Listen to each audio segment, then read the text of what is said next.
Like if you watch the documentary about the OJ case, the reason why they felt that OJ ultimately won was because the only people that were left in the jury were people that were essentially unemployed. See what I'm saying?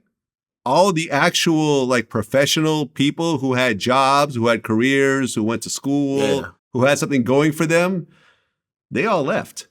They were left with 8 people who were unemployed, who had nothing to do. So therefore the overall education level and, you know what I'm saying? I'm not going to say the intelligence level because intelligence is, you know, you don't have to have a job to be intelligent, but I'm saying that all the people that were, you know, went to college, have careers, and understand things on a slightly higher level, they all bailed out. They were left with a whole bunch of people who were, you know, on welfare, on disability, you know, sat around watching TV all day that had nothing going for them. So they're into conspiracy theories and, you know, QAnon shaman types, you know what I mean, who basically were like, yeah, this is all a conspiracy and he's not guilty.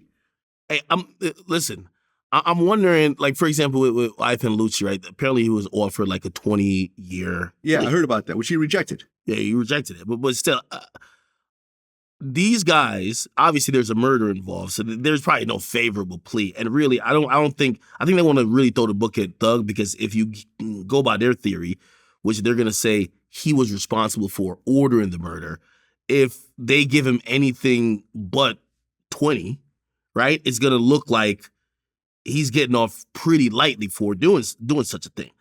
I'm wondering if they're going to get to a point of just saying, hey, listen, man, we already gave these guys like probation. Man, this fucking case is a mess. We'll go below whatever we would have normally offered or wanted to get from you, but we got to just end this shit, man. Yeah. And I think for Fonnie Wills, I think, you know, we just seen Trump get indicted for the second time. This was a federal one.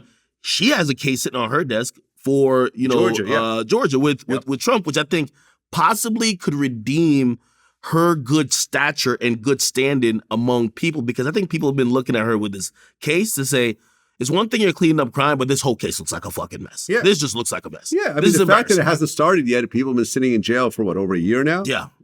And it hasn't even started yet. There hasn't been a single juror that's been picked, shows that it's a disaster. And, you know, shout out to the lead attorney who came in, who's been following this case, who said the exact same thing. He said, it's a mess. It's a mess. Like the lawyers are saying they're going to have to do OnlyFans to support themselves. Hey, I you know, and I always say, I hear from my Atlanta street sources, I hear that it is a little bit light at the end of the tunnel when it comes to Thug, in the sense of it's a possibility he might get out on bond because of how crazy this trial is. Like the trial is taking so long to start. They just let out a guy who got denied like 4 or 5 times. And actually they locked up his lawyer. The guy whose lawyer was coming in court with like his prescription and they locked him up. After his lawyer got out, I think the judge was like, this is some clown shit. Like, let this guy out. Y'all are locking up his lawyer. He just got out on bail. I think it makes it look a little bit more attractive for Thug to say, hey, listen, to come up with a package, say, hey, let me go back to my mansion. I'll show up here every day to fucking pick a jury. But at the end of the day, like, we're not even getting this shit started. I think the judge is kind of frustrated with this whole thing. Well, according to George Cheedy, I think the reason why no one's getting bond is because what you said earlier, there's a bunch of people that are still on the run. And they're worried about witness tampering and intimidation and stuff like that.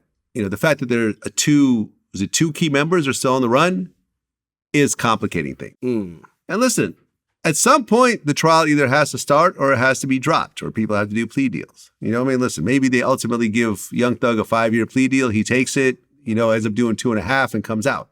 Who knows? This is one of the things that I don't think people also think about in the sense of like a prosecutor. Your tax-paying dollars are funding this whole thing. Yeah. They're running through money trying to trying to try these guys, and they're doing a very ineffective job of it. Yeah. And it looks like there's no start and no end in sight. So again, at a certain point, it's like, what are y'all gonna do? We'll figure it out.